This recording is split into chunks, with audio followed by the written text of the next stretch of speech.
File 3. Listening 1. In today's advice slot, relationship counselor Kate Fine talks about what can happen when a long-term relationship comes to an end. Of course, whatever the reason it happens, the end of a long-term relationship is very hard.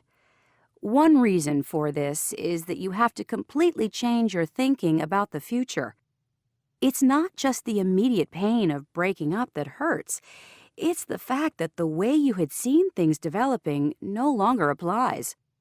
You will have had a view of how your life would develop over the next few years, but that's not going to happen now, and it can be very scary to rethink it all. Most people's reactions to a breakup come in 3 stages.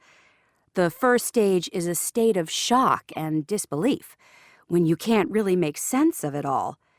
You may even find yourself unconsciously thinking that it hasn't really happened and that things are continuing as usual. Lots of people act as if the relationship is still going on during this phase, and though this may seem odd to other people, it's perfectly normal. Another aspect of this first stage is going over in your own mind what led to the breakup and thinking of ways it could have been avoided.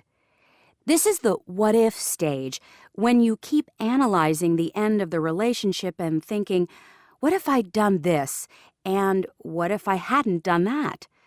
This kind of thing often forms the main topic of conversations with other people, and it's all part of the stage of making sense of what happened. The second stage is often the longest one, and it's characterized by feelings of anger and panic. Some people try to suppress these feelings, but you shouldn't be afraid of letting yourself have these feelings or of showing them, because this is an essential part of the healing process. It's a good idea to be aware that these feelings may haunt you for quite some time. You might think that they're never going to go away, but they do in the end. People also sometimes feel that it's wrong for them to remain upset for more than a few weeks.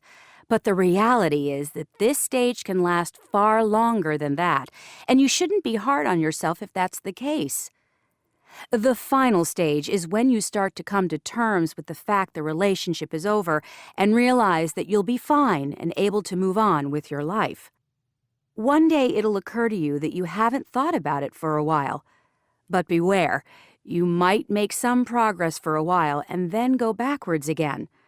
Ups and downs are the norm at this stage, but you can tell yourself at this stage that the last bad feelings will soon pass.